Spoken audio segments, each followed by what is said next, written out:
Good afternoon, everybody, and welcome to our session this afternoon, Palliative Care and Feeding Tube Withdrawal from Patients with Prolonged Disorders. This is one of our sessions as part of our spring online school, and we're really thrilled you could join us this afternoon. A few bits of housekeeping before we get going. We've got the chat function available if you want to talk to the team, you've got any sound problems you want to convey to us, anything like that. And we've also got the Q&A. Any questions this afternoon for Jenny, as you go along, please type them into the Q&A and I'll make sure we ask them at the end. We're also working in various locations, so please bear with us if there's any interruptions or technical problems. Many of you have attended some of our previous palliative care webinars as part of our palliative care webinar series, which was run by Dr. Fiona Rawlinson from the School of Medicine. This session this afternoon is slightly different and is looking at things from a slightly different perspective. We've got the fantastic Professor Jenny Kitzinger from the School of Journalism, Media and Culture. Over to you, Jenny. Hi. Great, lovely to meet everybody.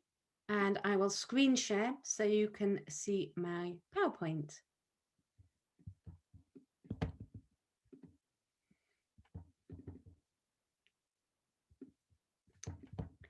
There we are, play from start. Okay, so thank you for joining me for this afternoon. And the focus of the talk is on palliative care and feeding tube withdrawal from patients with prolonged disorders of consciousness. And the research on which this is based and the experience on which this is based is the work we do at the Coma and Disorders of Consciousness Research Centre. And we're a multidisciplinary and cross-sector academic and practitioners research centre. And we've been tracking patient pathways and the experiences of families, and crucially, the experience of healthcare providers over 10 years now. And we've increasingly focused on the healthcare ethics and practice and issues around the law and evolving case law. And we've also been involved in contributing to guideline development by the BMA and the RCP, and we deliver support and training. So I'm not a medic, I'm not a healthcare professional. My specialism is on this kind of sociological approach to family, staff, experience, and patient pathways. So why do this session now? I mean, it's become increasingly urgent to give this kind of talk and deliver this kind of training, because there have been some recent quite radical developments in law and clinical guidelines between 2018 and 2020. associated with that, there have been shifts in legal and clinical practice. So there's actually an increasing number of patients in vegetative and minimally conscious states who are having feeding tubes withdrawn. And it can produce some unexpected challenges for providing good care, both around the decision-making process and around the actual end-of-life care. And it can be quite an unfamiliar process for professionals involved in some unexpected and different ways. So there are challenges for those who work in the long-term care and rehabilitation of seriously brain-injured patient. And I know there are some of you here today. And there can be some unfamiliar issues for those of you who work in palliative and hospice settings, which I think accounts for most of you at the session today. So there's a really good need for training and support for patients and families and staff.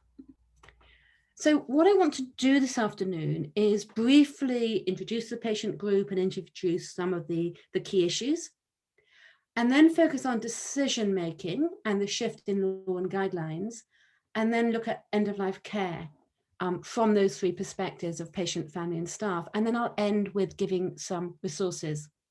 And I hope we'll have time for discussion at the end. And please do use the Q&A to type in some questions or comments as we go along, as you think of them. Because for me, part of the value is seeing what questions there are and what you bring to this from your experience. So starting with definition and issues, just so we're all having a common baseline. Pdoc, which is the acronym used to refer to prolonged disorders of consciousness, is an umbrella term covering prolonged coma, vegetative and minimally conscious states. So it doesn't tend to be used for those very brief comas, which either end in recovery or death. And the classic Pdoc, disorder of consciousness, that I'm focused on here, and which raises most of the challenging issues, is the sudden onset Pdoc from an incident like a road traffic accident, sporting accident, or an assault. And that's often called a traumatic injury. And the so-called non-traumatic injuries, which always seems a very odd term, certainly to families, where there's been an anoxic cause. So a near drowning, a hanging or strangulation, or a heart attack followed by resuscitation, where the heart is restarted, but the brain has been deprived of oxygen. So the prognosis for these kind of injuries is often quite uncertain at the beginning, but it narrows over time. So the longer time passes and assessments are done, the more certain that the patient is going to be within a certain narrow spectrum of recovery.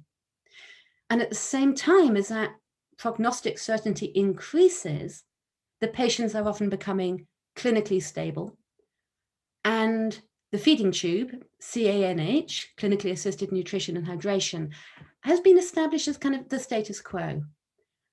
And these patients are often quite robust. They may be in their 20s, 30s, 40s, and they can become physiologically very strong and stable.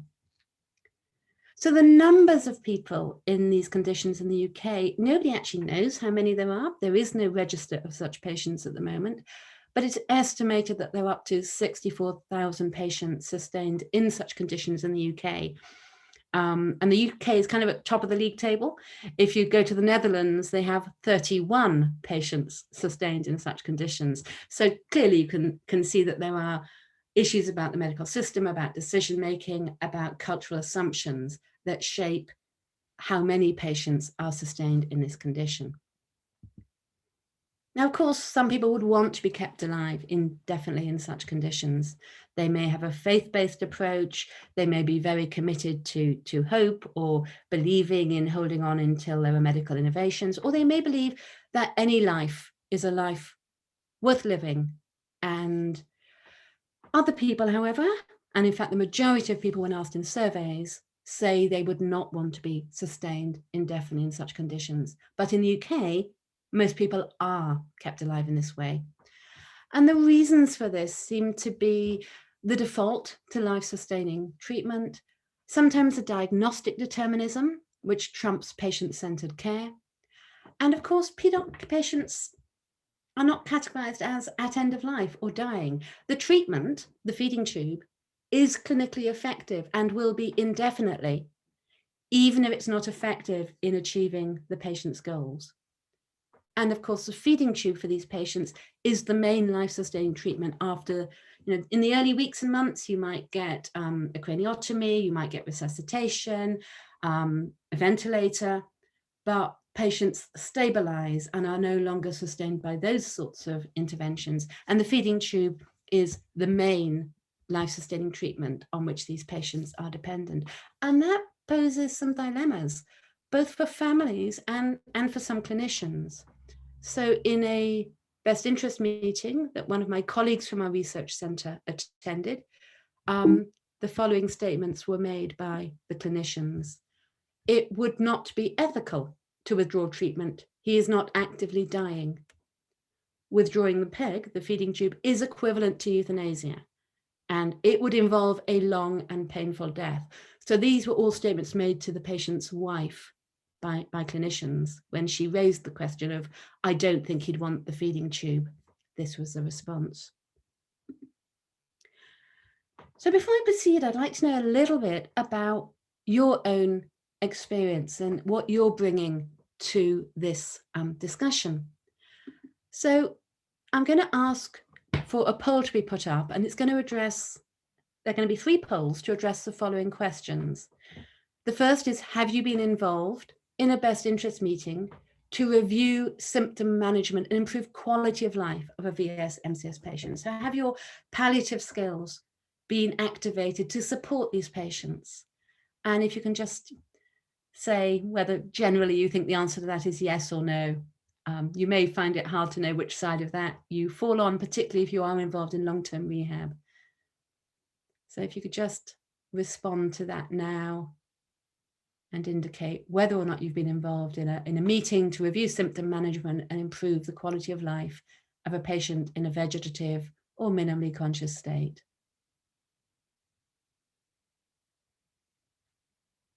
Great, that's, and I'm so pleased to see that it's 56% of you are saying yes, you have been, and 44% no. And the reason I'm so pleased is all too often in some of the centres I've gone into, they only call the palliative care expertise in once an end-of-life pathway has been decided upon, rather than involving them earlier in quality of life assessments. So that's really good to see how many of you have been, and it's a very, very important role. The second question is, have you been involved in a best interest meeting to review whether or not clinically assisted nutrition and hydration was in the best interests of a patient in a vegetative or minimally conscious state? So have you been involved in a meeting to review the feeding tube for a patient in this condition?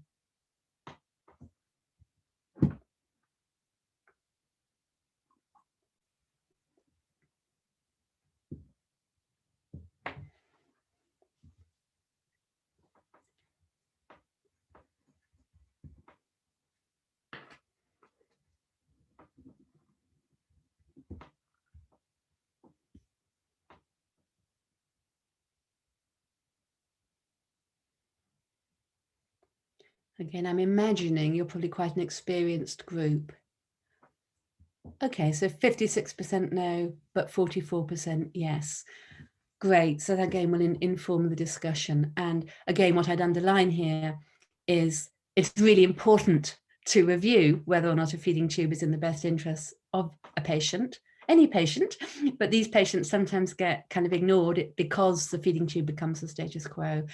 And for those of you who bring particular palliative care expertise, it is again very important that you're at those meetings so you can talk about the different pathways for a patient rather than just talk about withdrawing care. And I know many of you will hate that term, withdrawing care. What is the best care for this patient?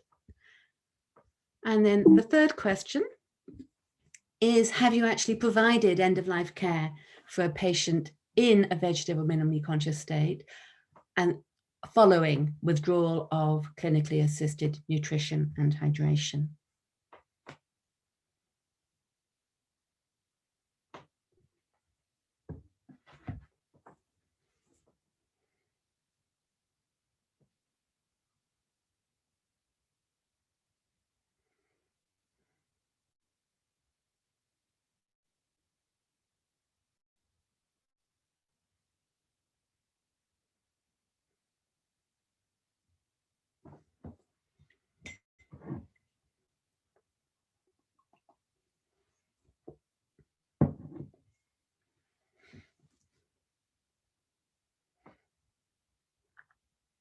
Okay, so 41% yes and 59% no. So again, there's a significant proportion of you who will be bringing your own experience to this, and some of you who, it's great that you want to learn about this before you're involved, because that's certainly one of the take-home messages, is that sometimes people think it's only after they've done the care for their first patient that they realize maybe they need some additional training. So I'm very pleased that those of you with no experience are attending today. So just briefly to talk you through the decision-making and the evolving law and professional guidelines that have recently happened. So taking that statement that was made by a clinician, withdrawing the peg is equivalent to euthanasia, that can be a very sincerely held value and belief, but it's not a statement of fact, and it's out of step with current law, and it's in breach of professional guidelines. Not giving a treatment is not euthanasia. And it's very important that people who, for their own value systems, believe actually it is equivalent to euthanasia, declare a conscientious objection and pass patient care to someone who is able to make best interest decisions. The feeding tube has been defined as medical care since 1993. The roots here are the Tony Bland case. He was a victim of the Hillsborough disaster, and in the court judgment about him in 93, it was established that the feeding tube was not just basic care in law, that withdrawal was not euthanasia, and not only can it, but indeed it should be withdrawn if it's no longer in the patient's best interests. And at the conclusion of that court case, the judgment suggested that maybe such cases should continue to come to court for a while until a body of good practice had been built up, because this was a fairly novel condition. Of course, it's become much, much more common since. And since then, about 100 cases for feeding tube withdrawal from vegetative patients have come through the courts, and it's all been approved where it was agreed that the patient wouldn't want treatment. And these court cases have helped to develop and refine good practice. And the direction of travel of case law, and of course legislation like the Mental Capacity Act 2005 has increasingly focused on looking at what individuals want themselves, a patient-centered approach. And this has meant a clarification that in fact the focus should be on the person's wishes and not diagnosis in isolation. So you can, for example, withdraw a feeding tube before the patient becomes permanent, if the risk and spectrum of likely recovery would be unacceptable to the patient, and you have evidence of that to rebut the presumption in favor of life. And in 2015, there was a Mrs. N case, which was the first case where a patient with some consciousness who was above vegetative, but was minimally conscious. It was ruled not to be in her best interest to continue with the feeding tube. And in 2016, there was a Mr. Briggs case. And even though he was minimally conscious and might have had potential to emerge into full consciousness, the evidence was judged to show that it was not in his best interest to continue. And you may recognize some of the photographs from the newspaper coverage. There was a lot of discussion about what was important to him as a father, as someone who'd served his country, and as a police officer, and the kind of person he wanted to be remembered as, and the values he lived his life by. And then in 2018, there was a Supreme Court ruling around Mr. Y, which said there is no requirement for decisions about feeding tube withdrawal for this patient group to go to court anymore, unless there's doubt or dispute, that it was seen as up to clinicians to take ownership of assessing whether or not a feeding tube was in the best interests of Pdoc patients, as they do indeed for many other patients who lack capacity to make their own decision. And the professional guidelines that came out, that both fed into and came out of the case law, and I include the references to these on my final slide, and we'll put them in chat, are the BMA Rcp Guidelines that came out in 2018 on clinically assisted nutrition and hydration in adults who lack capacity, and the Rcp Guidelines 2020 on prolonged disorders of consciousness following sudden onset brain injury. So I want to focus now on the issue of care following the decision being made to withdraw the feeding tube. And I'm dividing that into three sections. One is clinical care for the patient. The second is care for the family. And the third is care for staff. So the RCP Guidelines, and this was a committee I sat on, and we got some very good palliative care professionals in as part of the consultation, and we reviewed the end-of-life pathways for different patients and what had been learned from the practical management of end-of-life care. And you'll see there that's more than 10 pages of discussion of what are the special issues about management of end-of-life care for patients clinically. And I just wanted to show you the summary, but I recommend these guidelines to anybody who is providing end-of-life care following feeding tube withdrawal in particular. But the RCP highlight that firstly, that the process of dying is often prolonged and the timing of death can be difficult to anticipate. There is often uncertainty over when to apply end-of-life care pathways, even after elective withdrawal of life-sustaining treatments. Secondly, the profound brain injury can result in complex spasticity and involuntary movements, which require very skilled postural handling techniques and specialist equipment. And those techniques are definitely in the rehab settings, but sometimes in a standard hospice setting, they're not routinely used or not routinely accessed. So there's a real importance to communicate between perhaps a long-term rehab or care setting and the hospice setting. Some patients in Pdoc have sort of autonomic dysfunctions and reflective movements that can become more prominent with metabolic disturbance during the dying process. And even when the patient has a firm diagnosis of vegetative, i.e. completely unaware of themselves or their environment and unable to experience pain, it looks like suffering. And this can be hugely distressing for the family and for the care staff to witness. And then finally, some have underlying painful conditions, and particularly those who are minimally conscious, who have some intermittent awareness. They may experience distress, but have no means of communicating their symptoms. And that's led to the RCP setting up certain suggestions, both about collaboration between different centres to bring together the expertise from palliative and from rehab and long-term care, and also particular suggestions about drug escalation, for example. And it's very clearly documented in that report, and I'd recommend that you go to the appendix and look at that and the suggestions for issues like pain management. The second issue then is about care for families, and many people working in a hospice setting may never have met a family of a patient with Pdoc and may be quite surprised by some of their needs or some of their behaviours indeed. So I want to give you an insight into family experience.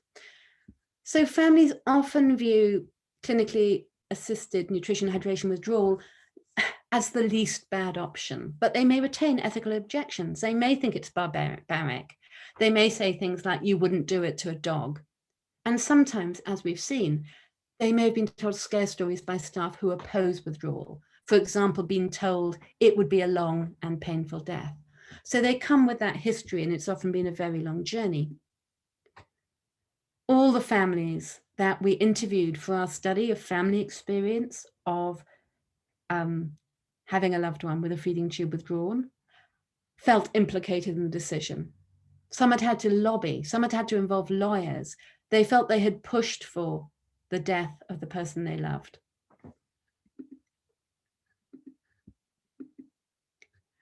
And many had fears about the dying process.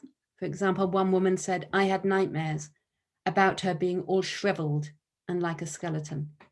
And she'd put off supporting the idea of feeding tube withdrawal because she felt it would be a terrible death and terrible to witness.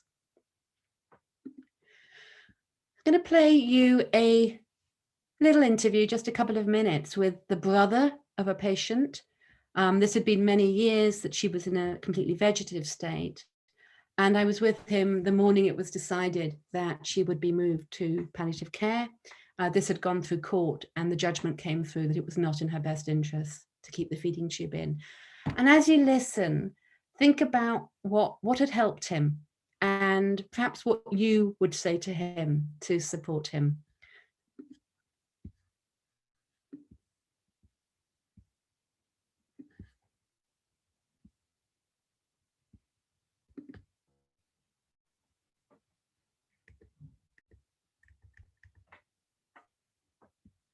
Yeah. So how are you feeling about the next 2 or 3 weeks? I'm scared. It does frighten me, but Hi, Jenny. I don't think we can see that at the moment. it's more scary to think that we'd have to continue in this situation thing. That's far more scarier. Okay, it worked when we practiced it.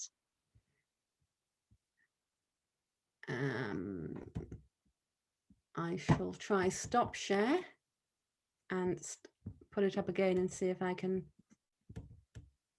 start share. That would be a shame. Okay, can you see it now? No, we can't see it now, Jenny. Do you want me? I've got it up here. Do you want me to share my screen and I pop it? think that would be best because I'm obviously got something not quite right. If No not, problem. we'll sound only. But as these family members did agree to be filmed, it's nice to. Sure. And I just want the first 2 minutes and 17 seconds, please. Okay. He comes to a natural pause at that point. Okay. You'll just have to let me know if the sound is working. Okay. Can you see the screen there? Yes. Fab. Okay. I'll try and get it playing and we'll see if the sound's working. Okay. Yeah. So how are you feeling about the next 2 or 3 weeks? I'm scared. I'm scared. It does frighten me, but it's more scary to think that we'd have to continue in this situation thing. That's far more scarier. And I think that once we say goodbye, we've got closure. It'll be like a weight lifted off everyone's shoulders. But I'm pretty scared. I really am. But I also know, without a shadow of a doubt, it's the right thing to do. So it's you've got to have the courage of your convictions, and I've got that. So, yeah. So can you say more about what it is that you fear? Because I think a lot of families who get to this point are relieved, but also fearful. Yeah, when I heard that they'd reserved the bed, it was kind of like shocked me and it upset me. But then the next day I was okay. It's kind of like scary of these unwalked steps before. And in terms of the process of the feeding tube being withdrawn, yeah, do you feel you have enough information about that? I do now, and I'll be honest with you, when I got told about the process of how it would work, I was horrified, to be honest. I thought it's basically starvation, once it's done, or it's nutrition withdrawn. It's basically you just letting. It's like the old Spartans. They used to have children, didn't they? And if the children were deformed or anything, they used to just put them out and let the weather, nature take its course. And it's kind of, I thought that was a bit, medieval, macabre kind of thing. It was kind of, why don't they just give her an injection? Give her some morphine or something or whatever, and she goes. But I've since reading and watching the videos that I've watched of yours about the process and people's feedback on how the process went and how they saw. I'm actually a lot better. I feel a lot more comfortable, but the actual process itself scared me. Whereas now I feel a bit more informed reading about it, watching other families' feedback on the situation, understanding that it's actually quite a peaceful thing, it's quite a peaceful death, and she's already gone anyway. I'm actually quite comfortable with it. But I was ill-informed about it. I didn't know. I couldn't really search anywhere that was going to tell me how it would be. So I suppose it's one of those taboo subjects, really. So, but yeah, I didn't like it.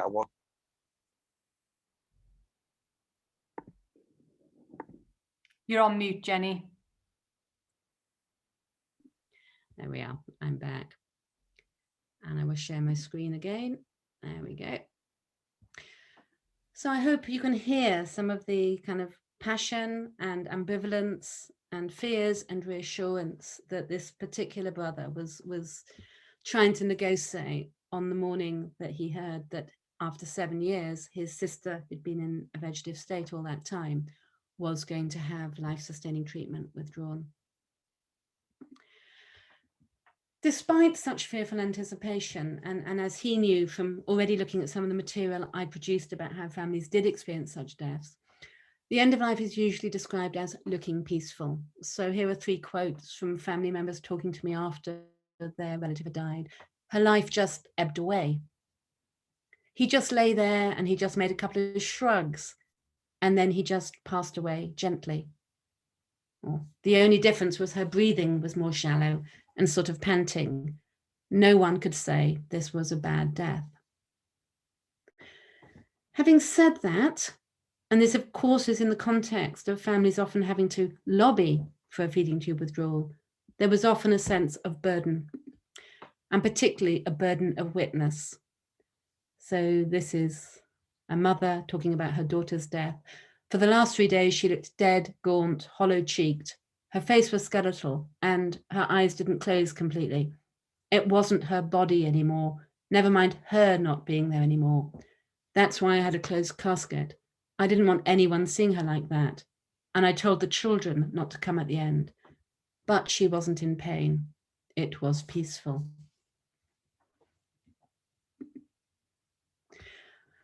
And mostly the families that we interviewed felt that they and their relative were well supported through the end of life process. They had no regrets. They felt they had taken the least worst option under the circumstances. But some felt that they would always have to live with having initiated the conversation. So one person said, I'll always live with the fact that they didn't raise the question, I had to, and that will be my guilt and my burden for the rest of my life. On the other hand, some felt proud that they had fought for it and that they had honoured and protected the wishes of their mother, son, daughter, or partner. I just want to give you 3 quotes from 3 different family members. So a mother of a teenager injured in a road traffic accident, his nursing as he went towards his death was far calmer, and his life was far calmer and far more peaceful and far more dignified than when he was being actively nursed. Or here, when all active treatment stopped, it was quiet. And when I went to give her a hug and tell her it was all right, it was perfect, it was peace. It was definite peace, And the 3rd quote from the father of a teenage pedestrian hit by a car who was kept in a vegetative state for, I think it was 8 years. I think the love was what we did to terminate feeding Matthew. I think there was more love in that than letting him carry on in the state he was, forever. So you can see that for many families, when they've supported the decision to go in this direction, there is a sense of peace, dignity, and that it was the right thing to do. And I want to again play another video, and I don't know if I'll risk doing it, so can I ask that that be played by someone who's better at screen sharing than me? And this is the daughter of a mother in a minimally conscious state.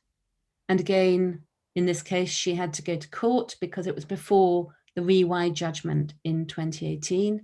So even though she and her mother's doctor at least believed, actually, I'm wrong, there was a dispute. It was some of the clinical team disputed and thought her mother should be kept alive.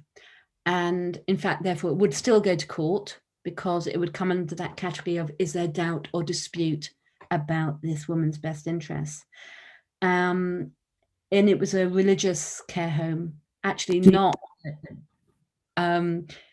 So some of the issues were that the care home was bound by its own religious values, and the daughter felt very bullied and harassed by staff who were very, very angry with her for taking the court case to allow her mother's feeding tube to be withdrawn.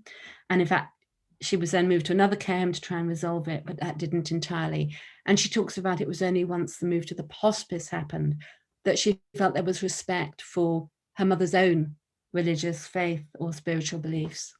So yes, if you'd like to play the whole of that, please. And how was her death?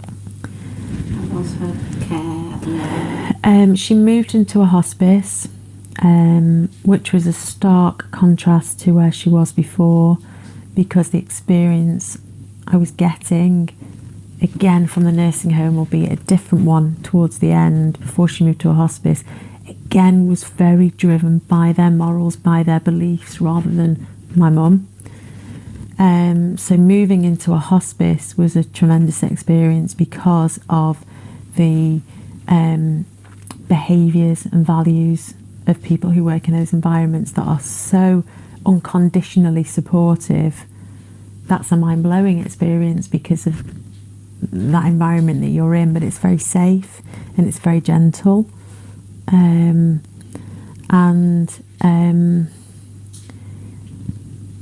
It was peaceful. It was very peaceful. It was hard to see, because it was just another evolution of my mum, and sort of knowing that there's just a few more days, and that was sort of that was difficult. But I think that I knew that the responsiveness of the people who worked there was just constantly supporting and providing that kind of level of care, that there was nothing for me to worry about. You constantly got that reassurance that this is to be expected and this is what might happen then, and you know, and it was it was the right thing. I mean, it was hard for me to see it. It was hard because I knew it was a final stage, but I knew it was the right thing, and you had to do the right thing. And I knew that actually, that had the feeding tube never have gone in, this is what would have happened, because she'd have said, I don't want the feeding tube. If she'd have been able to say it, I don't want the feeding tube. So if she couldn't take food orally, she would refuse it. This is what I'm only letting happen what this medical intervention wasn't letting happen, because she was so poorly. So in that way, that was kind of the reassurance and the respect of those surroundings, and the no judgment, and the just that it just created a very safe environment for it to happen. And I would not, let anyone be fazed or concerned about that in any way.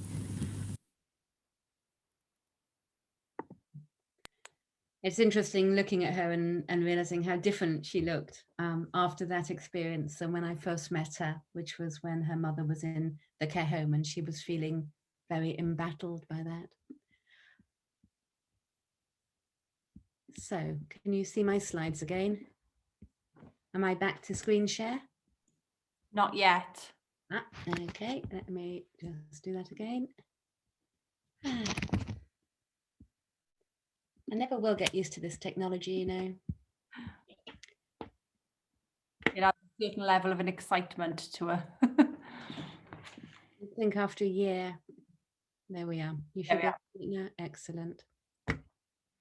I hope for those of you who work in hospices, some of what she said, and I'm sure you've heard it 1,000 times, is something to be so proud of, I think.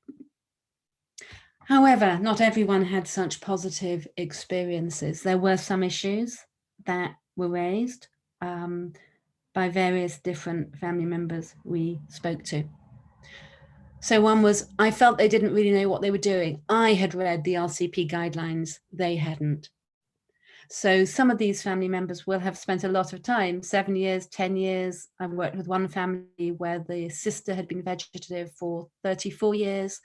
Another family where the son had been vegetative for 23 years. Over that time, they've built up a lot of expertise. They always go to the documents. They've been very protective of their relative for a long, long time. And they will have come in sometimes having done their research, and they will expect that the hospice, for example, to be able to engage with the Rcp 2020 guidelines and to discuss if and why to deviate from them. I mean, their guidelines, I know some hospice staff feels it over medicalizes, but it's important to know background arguments about why, and to make reasoned decisions, and to have a plan A and a plan B in relation to the guidelines. Sometimes the clinical management maybe pose some problems, family perceptions of that they knew when their minimally conscious patient, maybe they were used to the idea that that's how they react when they're suctioned. It's always, that movement is always associated with pain, but the staff said there was no sign they were in pain, but I could tell. So that kind of tension between a relative's judgment about whether someone's in pain or not, And there could be problems with drugs management or hydration. In particular, just a simple thing like, I mean, these patients are dying. On their death certificate, it says that they've died because of their heart attack or their car accident, but they're also dying because hydration and nutrition has been withdrawn. And if you're flushing through a lot of water, when you're giving the medication that is being given, then you are obviously extending the dying process. So that's a decision to look at. Also, we had one case where the peg wasn't capped off or removed, and there was a member of staff who was secretly putting water in because she disagreed with the decision to stop. And there can also be issues about communication with staff who maybe haven't understood the journey that families have been through, and find family behaviors odd, or families feel misunderstood by staff. And that can both be this issue, I say, that families bring a large expertise in being with the patient in this condition. Whether, you know, I'm not saying that it always trumps clinical knowledge, but they do bring a large experiential knowledge, and sometimes actually their clinical knowledge built up over 10 years is greater than a new member of staff who's maybe not met this patient group before. And also there's an issue about how relating to the person. So for some families of a vegetative patient, for example, they may have gone through a 6-week process of looking at the person's hearing and sight and responses being tested as part of the process of confirming that they're completely unaware of themselves and their environment. And accepting that diagnosis allows them to say, the person I love is gone. It is only their body here, and they may stop talking to the person. And in a hospice setting, that can really rub up against staff who will say things like, oh, the hearing is the last thing to go, or, you know, do hold their hand, do talk to them. And the staff may find it very uncomfortable if the family are, as they say it, very withdrawn. And some families don't go with the withdrawn route, some do. It's part of the negotiation with understanding, you know, what's there and what is your role in honouring this person now and in caring for them. But it can create some misunderstandings and tensions in a hospice setting.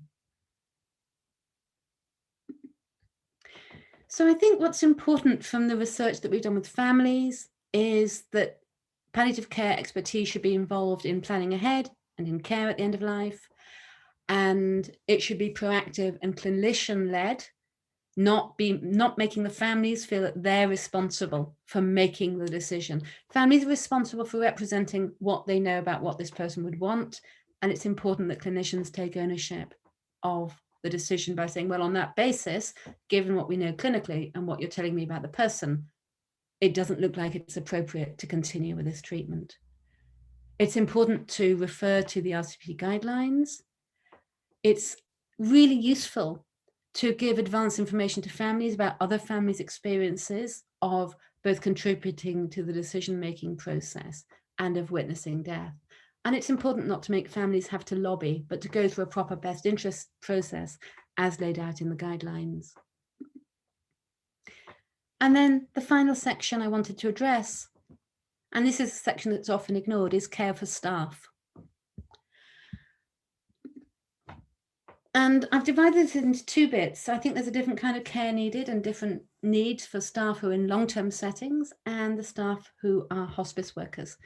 So interviewing staff in neuro rehab and long-term care, some of them felt withdrawing a feeding tube was a huge challenge to their professional rehab role. They're in the job to create rehab, to value all quality of life. And it went against the grain, quite frankly, to have a feeding tube withdrawn. Some felt implicated in the decision to withdraw, and they didn't know the patient before the injury and what they had wanted. So they didn't have that anchor that family members had. And yet they felt that their tests and their involvement in giving diagnostic information had informed a decision to allow this person to die. And they, like many families, feared what death would be like after feeding tube withdrawn. And importantly, they could have their own grief. I mean, some of these carers, as I say, may have been the son I talked about, 23 years, the staff members, it had been the same staff member for 13 of those years. And she had cared for this man for all that time. And you would expect an experience of grief, loss, and anger if that was not what they thought was the right way forward. So staff need preparation and care in neuro rehab and long-term care. And in hospices, well, some staff reported it was really straightforward and they felt very skilled and supported, but some, a minority, were disturbed and upset by the process.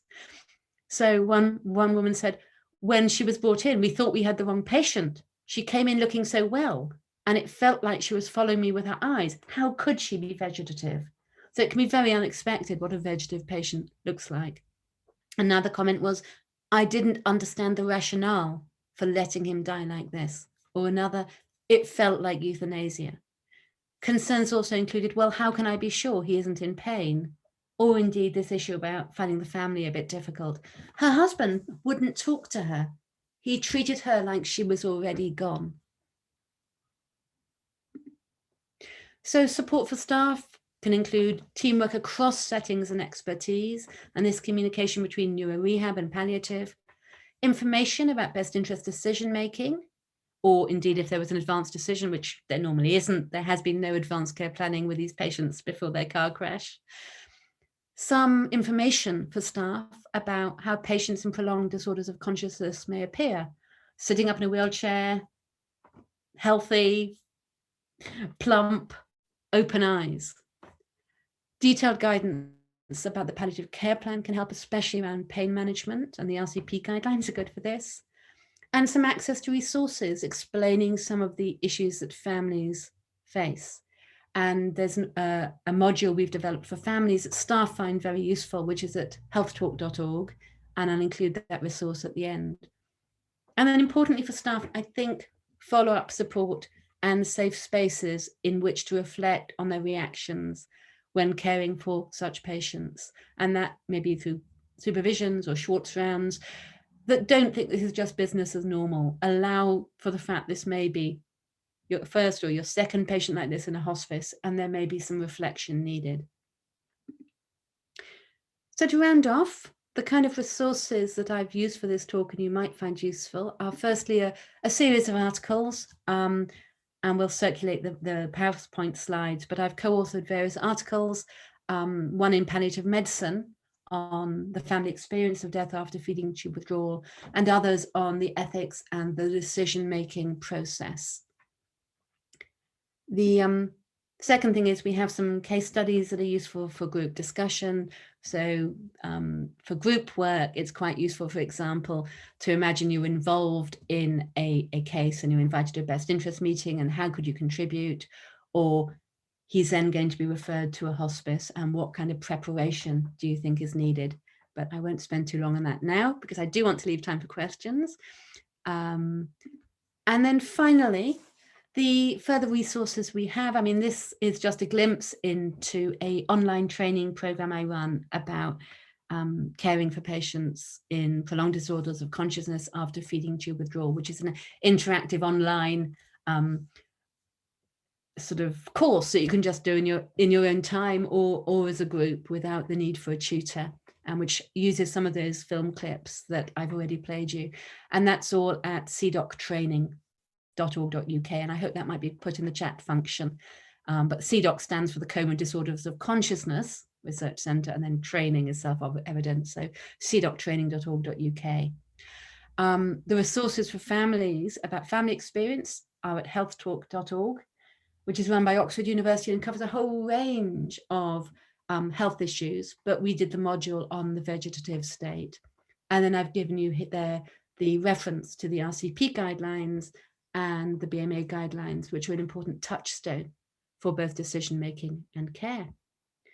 So I've put my Twitter address there at Jenny Kitzinger, and my email address. I'm very happy if you have any questions after the session ends, but let's now turn to questions and comments, please. Thank you. Thank you so much, Jenny. That was a really, really informative session. So anybody listening in and watching, pop your questions in the Q&A and we'll sort of pose them to Jenny now for these last 10 minutes. As a non-doctor, is there any training given around feeding tube withdrawal practices? I refer to you mentioning staff who oppose. When you say as a non-doctor, is that, you mean you're asking the question as a non-doctor, or? That's what they've written, as a non-doctor, so. So I guess the training that we offer at Pdoc training has been taken up by family members, allied healthcare professionals, care assistants. We had a cleaner in a care home come and do one of our training. So the training that we've designed it's around dialogue, actually, and trying to put that three-dimensional experience together. So I hope that the training that we do at Pdoc training is indeed for everybody. Yeah. Thank you, Jenny. Would you consider withdrawal of care in an MCS plus syndrome with traumatic brain injury 3 months after the injury? That's a very good question. So you've given me clinical information, MCS plus, 3 months after the injury, traumatic. None of that determines the decision. What determines the decision is the interaction between that information and what the person would have wanted and what evidence there is. So if there's weak or no evidence about what they wanted, then you'd have to say, well, you know, it was traumatic and it's only 3 months, so there's still a spectrum of uncertainty, and it's MCS plus, they're likely, you know, they may well emerge. But if the family then said, well, he always said he'd never want blanc, blanc, and blanc, then it's got to be a question. So yes, I'd always consider withdrawing treatment. The bottom line is one can't give treatment unless you either have consent or you know it's in the best interest of the patient.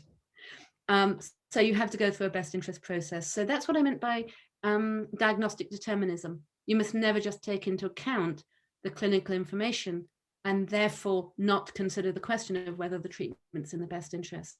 And indeed, there have been cases like that where treatment has indeed been withdrawn, where there is strong evidence that the patient wouldn't want to maybe take the risk, wouldn't want to take the risk. And some of us would want a 10% risk of an outcome to a quality of life we consider worth living for ourselves. Others of us would want a 90%. So you look at the person's attitude towards risk as well. You can't put off the decision because you're not yet sure about where on the spectrum of recovery this person will be. Thank you, Jenny. What to do if a family change their mind after commencing withdrawal of CANH? And sometimes the person perks up when you withdraw the feeding tube. I mean, that's something I haven't mentioned, but when you withdraw a lot of drugs, I don't know if this is true in other palliative care situations, but there seems to be this window where somebody somehow subtly seems to be more themselves for a bit. And maybe it's that burdensome treatment has been too burdensome. And so you do get this window, and I try and prepare families for that. If you have documented best interests appropriately, of course, the decision is yours, not the family's. And if the families have given you the evidence, you might have the confidence to proceed. But at that point, there's doubt or dispute. And of course, there's the issue of, you know, do you have access to mediators? Can you use your clinical ethics team? But you may then have to reinstate and go to court with your documentation of best interest and let a judge decide. There's one case I looked at where the feeding tube was removed and reinserted 3 times, and once after several days. And that was a family dispute, that the wife and children wanted to be allowed him to die, and the estranged family didn't. And they took a series of court cases supported by the Christian Legal Centre, arguing it from a religious perspective. So it ended up in court. But yes, it would be doubt or dispute. So I guess, unless you're very confident of your documentation, the safer thing for you to do is to go for an emergency hearing. Thank you. Should the question of withdrawal be brought up for every single Pdoc patient? The question of continuation should be brought up for every single patient. So the question here, and it's true in law, the question is not, should it be withdrawn? The question is, on what basis are you continuing if it's not in consent or best interest? So, and the Rcp guidelines say indeed it should be normalized. And it can be, you know, you may discuss CPR, antibiotics, returns to hospital, and, you know, you can do it fairly lightly at the beginning. And you can say, well, one thing we have to consider is, do you think the feeding tube's in his best interest? Is that what he'd want at the moment? fine. And it should be visited, I think it's every 6 months at the beginning and then every year. Thank you. When caring for a patient in VS, a colleague stated to their family that the patient was listening to the radio. Would you say this was the correct tense to use? Language is so important here. We talk about recovery, we talk about listening and hearing. I think, and families grasp on that. You know, they'll say, well, he's got a vegetative diagnosis, but they told me they had him sitting up and he was listening to the radio. So how can he be vegetative? So yes, I think it's really important to explain there can be like a head turning to noise, but it doesn't mean he's listening to the radio. And Derek Wade has a nice image about, you know, the ear can hear, but the brain listens, and the ear may lead the head to turn towards a sound, but that doesn't mean someone's listening. Thank you. Does this apply to other scenarios like MND patients wanting to withdraw feeding? So mostly with MND patients, you can do advanced care planning while they have capacity to understand and communicate a decision. So on the whole, the kind of issues I've raised are less pertinent, and you often get a deterioration at the end. And there's that whole process is very different in terms of family experience and patient experience.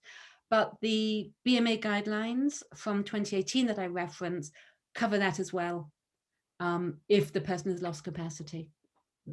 Thank you. I'm a solicitor dealing with these sort of decisions. Would you recommend a clinician review a COP case to see what legal arguments are made? Yeah, that's great, actually. I mean, there are two things that we've done with that. One is we've created summaries of legal cases with, in our training, we have, you can click on the evidence that was given by the family, you know, the husband, the wife, the clinician, the lawyers, and we've tried to summarize how those arguments play out in our law and ethics section. And clinicians find that really helpful. They find it really helpful in refining their own approach to best interest or reflecting on their own values and beliefs. And we also support people to attend court hearings where they can actually, because it's online at the moment, I've sat in on 4 or 5 court hearings. In each case now, it's been where there's been a family dispute about continuation for a vegetative or minimally conscious patient. And it's a huge learning opportunity, and it builds your confidence and your understanding of how the arguments play out. Thank you. How do I know if the person is experiencing pain in Pdoc? I think you just have to assume that they can. And pain, I mean, even with vegetative, and I think pain can be so primitive as a, you know, how do you know they don't have, is anyone ever really vegetative? How would you know if they were minimally conscious for half a second a day? You might miss it. So the assumption is that you should be proactive with pain management. And then the other thing I'd say is to the family, because the family will have seen patterns about responses to situations that obviously might be painful. I can see S's here. I don't know if she has anything to type in about that in terms of pain into the chat box, or indeed if anyone else wants to respond to the question, please don't just leave me answering them, as there's clearly some expertise in the room. Absolutely. How long can patients be left with a feeding tube? Is there a maximum length of time? That's a good question. Well, the longest I think was 43 years that I know about was 34 years, and the longest in the world is about 43 years. So you're meant to review it, as I say, annually or whenever there's a change or whenever the family raise it. You should always keep it on the table. Is this treatment that we're giving the patient appropriate? But yeah, if the patient really wants it, hey, I guess you could keep them on it indefinitely. Fab. We've got one last question there, so we're close to the time. From your experience, how can we improve feeding tube withdrawal for the patient and the family? I think all the recommendations I've given, really, that try and make sure you've checked in with those guidelines, which we spent a year writing, a year and a half, the Rcp Guidelines 2020, which really talk through the sort of Pdoc care issues. Check in with the BMA guidelines, which are, well, they're BMA RCP guidelines about feeding tubes, and they're endorsed by the GMC. So they should give you the confidence to act in the best interest of the patient, when often I think people are just quite nervous in this area, and quite nervous if there is team dispute or unease as well. And do the training in advance. Go and do our online training. It's free. I'm not flogging it. It is a free online course. And listen to the family and engage with the family. We've got a comment from Eslet, treat the person in Pdoc as you would treat any other patient and always listen to the family. And we've got, I think we can fit in one last question that's just snuck in. If the family strongly disagrees and does not want to give clear information about what the patient would like, what do we do? I mean, it's your responsibility to work out whether it's in the best interest of a patient to have the treatment. If they're VS, it is quite unlikely to be in their best interest. I have worked with a family like that who actually rang me and said, we just don't want to say, but will you say, please? So they asked me to ring the clinician and say, well, I can't tell you who in the family even said this to me because it's against their religion and they don't want to tell you about her. And also he's gone off and married another woman, or not married, but he's involved with another woman and he doesn't want to fall out with in-laws. So this family would not talk in public at a best interest meeting about what she would have wanted. But one family member then told me and asked me to talk to the clinician. And then the clinician led with, we don't think we should offer this treatment anymore. Do any of you disagree with that? Have any of you got evidence that suggests this treatment should be continued because it looks to us futile and burdensome? Wow. Thank you so much, Jenny. I think we've reached the end of the session. I think it's been a fantastic session, really informative and really interactive. Jenny has left her email and her Twitter account up. So if you want to engage with her further on this topic, please do so. And also the links, we put them in the chat as well to all the resources and the courses that you mentioned there, Jenny. But if you missed all that, do get in touch with us at the CPD unit and we can refer you back onto Jenny or any of the resources. Thank you so much for your time this afternoon, Jenny. It's been really, really great. Thank you. And thank you for the questions. And I just noticed a good comment about evaluating pain in Pdoc patients has been contributed in the chat. So thank you for that too. Okay. Thank you all for joining us. Enjoy the rest of your day. Take care.